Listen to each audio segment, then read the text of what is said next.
Welcome to another video. Today we're going to talk about CyberChef, which I kind of have open in front of you right now. This is one of the very useful tools that we have in cybersecurity, whether you're in visual forensics, incident response, SOC analyst, or your threat intelligence. It doesn't really matter what role you have, those or other ones in cybersecurity. You will find that CyberChef is going to be your best friend. Now, the one I have open in front of us is in the browser, and you can actually download and run this locally as well. It doesn't really matter. The usability and the presentation doesn't really change at all, whether you have it open locally or you have it online. It just depends on your particular requirements inside of your company and how much privacy you may or may not want around data that you're going to be looking at. Now, this is going to be an overview, and in future videos we'll dig into each one of the different parts of CyberChef that you'll see on the left here, all the operations. You use those operations to put together the ingredients to make a recipe, which you're going to run on some kind of input. And if you follow along here, you'll see that it is indeed broken down into an input area, an output area, and of course the recipe. And over here on the left we have, I'm going to close this up a little bit, compress it down, all the operations. So you're going to put something in the input, and then you're going to run one or more operations on it in the recipe area, bake that, and I have it set to auto bake, which we can turn on or off. And then you're going to see what it turns it into in the output. Now, I'm going to start here and say that something I see missing that I always cover when I do these kind of videos or do tutorials or do something in person for new apprentices is the why. So why would I use CyberChef? Why would I not use something else? Why would I come to this tool in order to do some kind of operation on some input? Well, part of the reason why is in our industry, we see a lot of data in different forms, and a frequent action that we have to take is we have to convert that data into something that we can then use. You might get something in a JSON format, or you might get something in a CSV, or you might be given information that has come from the command and control or otherwise command level activity of malware and so on. And frequently you have to turn that into something that you can understand and or turn it into something that you can use inside of a security tool or something of that nature. And CyberChef makes it very easy to do so, not only once, but allows you to figure out the process and then export it and share it very readily in a way that makes it more advantageous than, say, using Python, Perl, Ruby, or some other scripting language, because the level of usefulness, ease of sharing, the level that it can be transported to other people with minimal understanding or minimal time spent on helping them understand it, makes it more advantageous than just writing an equivalent script. It also tends to allow simpler visualization of what's actually happening in the operations, especially as they become very complicated recipes in comparison to code, which can get lengthy and be very prone to environmental factors. Something you put in CyberChef today will work in CyberChef 3 months from now. And that's a very important thing when it comes to sharing and understanding how to take something that you've determined, by transforming, one or more inputs and sharing it with someone else and make sure they understand it as well. So that's a long, really winded way to say that you can share readily. You can do things in a visual manner that makes it easy for other people to understand and check, so that when you have verification checks on your analysis or on the information that you've performed a transformation on, it's easy for someone to go back and verify it without digging through, say, thousands of lines of code. So very useful for those reasons alone. And the other reason is we do a lot of transformations, like I said earlier, and you will get used to performing transformations on a regular basis, especially if you're into phishing or you deal with malware. You'll do this so frequently, and that's why some of these recipes have been codified into the operations on the side, so you don't have to do them as manually. Do them manually as you may have in the past. And so the real big part of what CyberChef does is it takes whatever you put in here for input, allows you to run one or more operations, which you should really think of as a function. It's going to take whatever you have in the input field and use it in part of the operation as the input into the operation, and then it's going to spit it out here in output. Depending on how complicated you make that, it could go through numerous steps, and that's something you have complete control over, which is what makes this very wonderful. But I want to try to stick to an overview. It's real easy to go down into the rabbit holes on this, so I'm going to do my best not to do that. So what I want you to understand right here in the beginning is you can put information in, and it's going to run an operation, and it's going to transform it in the output. And the operations you can run are fairly detailed. So as time has went on, CyberChef has picked up a lot of capability. I'm going to cover each one of these at a very high level, and then in future videos we'll dig into each one separately. But let's talk about data format. I'm going to skip favorites. That's where, as you go and you find that you're using some things over and over, you can favorite them, and there's a certain amount of auto favoriting that happens regardless. But let's start with data format. So I mentioned earlier, transformation. A key use of CyberChef is whatever you put in the input field, you're going to transform it into something else. And you're either going to go to a particular format or from a particular format, like I'm showing here on the left. I'm just hovering over hexdump for an example, but you might have noticed also that CyberChef is very friendly, and they have connected pop-ups to give you a small capsule of what each one of these functions does if you're not familiar with them, and even a link for more information. And you'll see that that will hold true throughout all of these, that there will be ways in most cases to go look up additional information. And we'll dig into these as we go in other videos, and you'll see what usefulness you can derive from these. Because the other thing that I find that's frequently missing and isn't covered in other videos and explanations of CyberChef is why you might use one operation over another. What's the point of, say, 2 decimal from decimal versus what's the point for, I don't know, from base to base. 2 base from base, or from base 85 to base 85. It's like, when and where would I use these? In the future videos, we'll cover these in more detail, like what time frames might be important to utilize, say 2 base 85 over, say, 2 base 62, which most people probably not even really heard of. Base 64, absolutely. Hexdump, more likely than not if they're in this industry, but some of these other ones, no. Probably not have run across those. So biggest thing I want you to take away from all these operations that are under data format is they allow you to go to a format or from a format.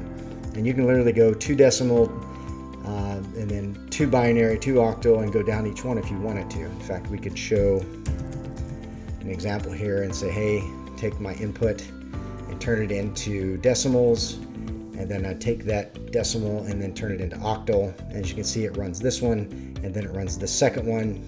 Maybe I don't want to run the octal one, so I can disable that operation. I just have the 2 decimal running. I could re-enable it and turn off the 2 decimal.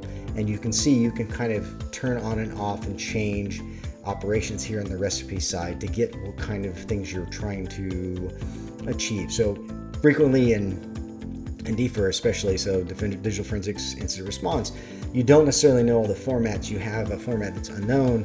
You may be trying to figure out what operations were ran on it by the attacker or by the person who constructed the malware, and so you will use CyberChef to kind of puzzle that out by running different operations, checking different formats, for example, like we might be doing here. So data format has a lot of uses, and again, I will spend a future video talking about many of these. But I want to go through the overview, so we've got a couple of these to cover. But let's talk about encryption and encoding, because it's very similar as well. Here you're going to see different encryption formats, both to and from. So in this case, it's encrypt and decrypt, and so on. And you'll see that pretty much all the way down, though you have a few exceptions. You start getting into a couple of the more esoteric or older ciphers, maybe some substitution, and then just all the way down to Colossus here, many of which probably won't have a mainstream use in your work, but it might be interesting just to cover. But the big ones here that I will spend some time with in a future video, but know that your encryption and encoding is there, and that it's going to be separate from your hashing, which we'll cover here in a minute, but they are separate elements.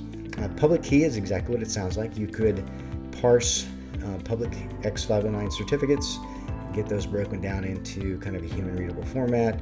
Same thing for ASN and so on. Just all kinds of different things you can do here with PGP and public key encryption of all kinds to either both read something or generate something, so that you can work with those operations. By the way, I didn't cover it, but on here, just like you drag and drop things to put them in there, you can also drag and drop them to the side to get rid of them. If you hit this, it just sets a breakpoint, so don't think that turns it off. This actually just disables it, and both are completely, useful items. You may want to you may have, say 10 things in here, and you may want to disable a couple of them and then re-enable a few later on. It's kind of up to you. You get all kinds of capability and versatility inside of CyberChef to do whatever you need to. So in this case, for public key, I just want you to understand that it really relates to public key elements that you may or may not have a lot of interaction with. Again, it just depends on what you do for a living. Most people will have some X509 interactions, and so we'll definitely cover that one. Some of these other ones I'll talk about a little bit, especially PGP and a couple other ones, so we can decrypt and play with those. In fact, let's just create a PGP key pair here, and we can decrypt it. And you can see it's baking, and then in this case you have to add something in order for it to function. So we'll disable it. So get back our key. There you go. Here's our private, here's our public. And so in this case we're going to need this value if we want to, well,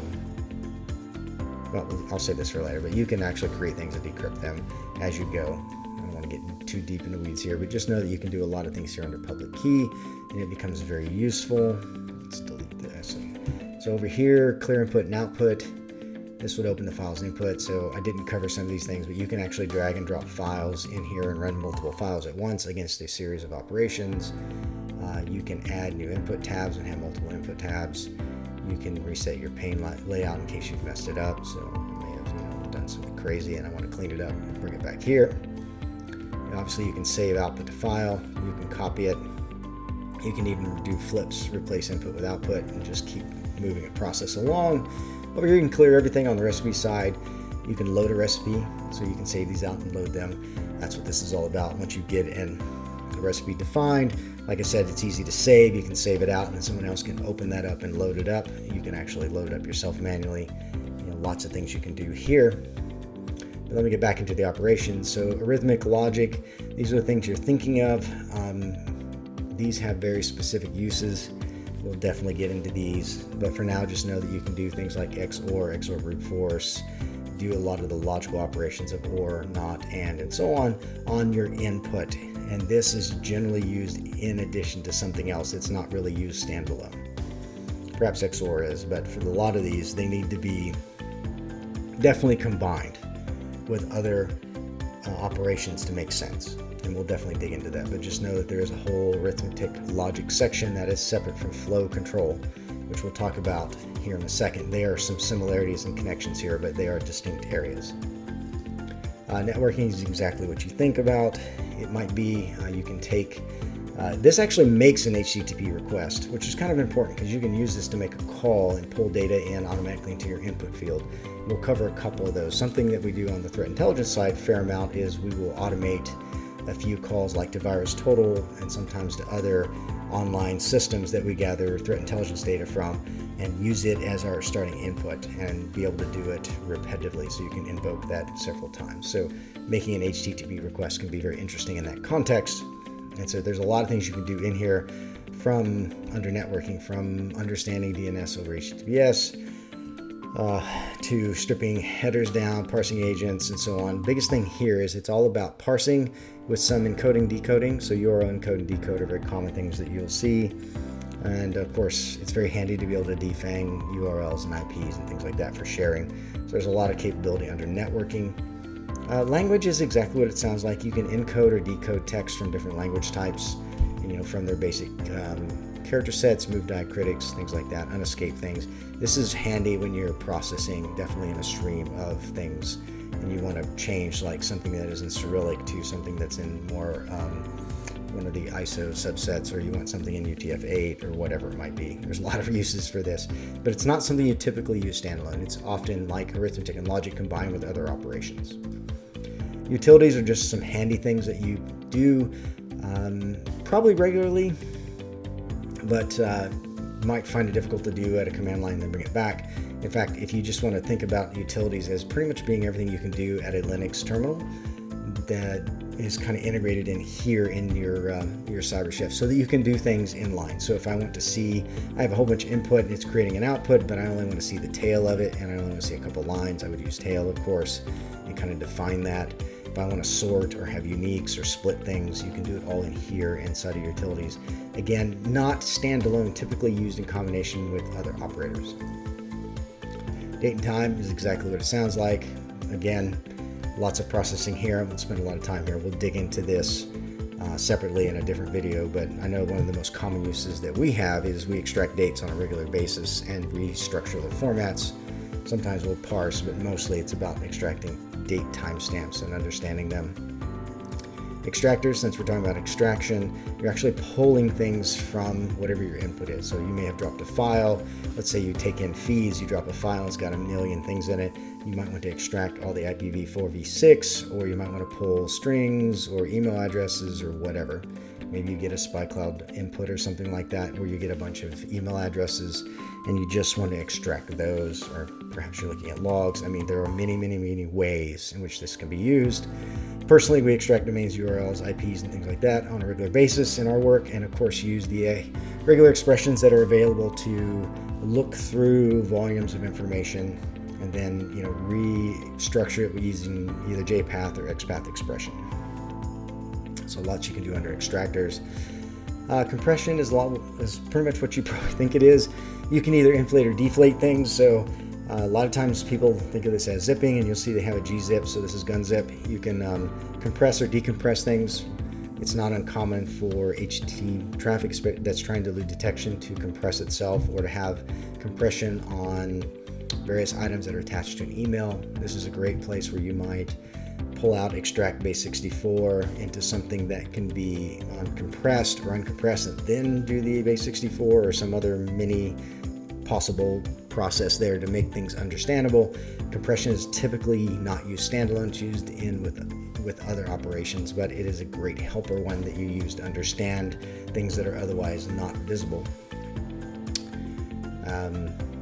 Used in a way to understand things that are often compressed and not easily visible or understandable in their raw format, but when you uncompress them, they become more readily identifiable, and therefore you can use other operators in combination with compression to understand them better. Now, I mentioned hashing and encryption coding had a relationship. This is separated because these are all the hash types. You can analyze hashes, you can generate hashes for everything in the input. You can run various hashing algorithms from SSDeep, which is a very common one you might see, to checksums, to you name it. These can be useful to do checks, to do verification, to understand different hashes, and like we could put some input in here and then, generate a hash, and it would give us hashes for like all the different hash types for that input. So there's its MD2, 4, 5, and so on. This could be useful when you're troubleshooting or you're trying to understand content that's being passed, for example. So lots of uses there, and we'll cover that separately. Code tidy is neat because often you'll get code and it's ugly. It's been compressed or it's been made hard to read on purpose as a way to defeat analysis. And so you can use various operations in here to clean up and pretty and make it useful to actually readable, human readable. Whether it's JavaScript here or JSON or XML or whatever it might be. They have a couple different types here, including 2camel or snake case and so on. All these can be kind of useful. Forensics gets its own little area here. Let me delete all this out. No, I didn't clear the input. Oh, that's because this is still running. Here we go. It created a null, which was kind of funny. But under forensics, detect file type, very useful if you don't know what you're looking at as far as the file. It looks through the magic bytes at the front of the file to try to figure out what it is. Scan for embedded files. I mean, there's a couple of tools in here that can be useful, especially running YAR rules, which we'll get into, but you can take YAR rules you've developed and kind of place them inside of this container, and then it'll run it against your input here, which can be useful especially if you have a lot of logic already predefined here. Very useful when you're troubleshooting rules that you're trying to set at a network level or to put inside of a system that uses YAR to do detections. And then there's other tools here that we'll dig into. Multimedia, exactly what it sounds like. Play things, render images, generate images, so on. Flip images, do some cropping. So there's some useful tools here. I don't use this as much as I probably should, mainly because this isn't a focus in my current work, but it has been in the past. Others kind of a catch-all, but it has some useful things in here, from entropy. Sometimes knowing the entropy of something is very useful. Frequency distribution, index of coincidence, and so on. There's a lot of kind of more one-off than anything else tools in here. HTML to text, text to HTML, those are useful. There's a couple items here that I draw on. And the last one is flow control. And if you remember, I said it was related to logic here. Some of the biggest differences here is this is logic used in the operations done on the input. This is flow control on logic used on whether you want to run a loop or you want to jump from one place. So I might have, let me set something up here. I might have, a couple of operations set up, and I might want to control the flow of those things. So I'm going to skip magic for the moment, but fork lets you split up input based on some kind of delimiter. So if I had, something like this, I might want to fork the beginning so that all my processes are run on every line.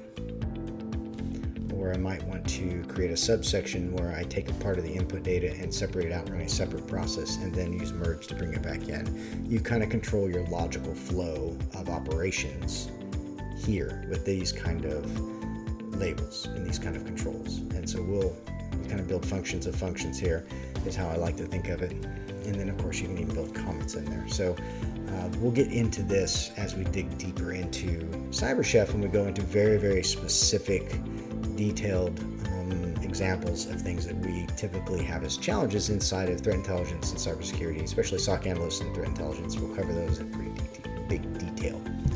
So for now though, just kind of a quick overview. Hopefully you enjoyed this, and if you've never seen CyberChef before, it gives you a vague sense of what it can do. We'll go through specific use cases, and I'll give you a couple of links where you can look up other situations that have been created by people where they have found CyberChef useful in their work, and we'll kind of go through those together. If you do capture the flag activity, or you deal with digital forensics incident response especially, then CyberChef should be your best friend because it can do a lot of things for you very quickly and in one place and be readily shareable. So again, hopefully you like this. If you do, please give us a like. If you like what you're seeing on the channel, go ahead and subscribe and join us as we cover more CyberChef here in the future. Thank you for your time.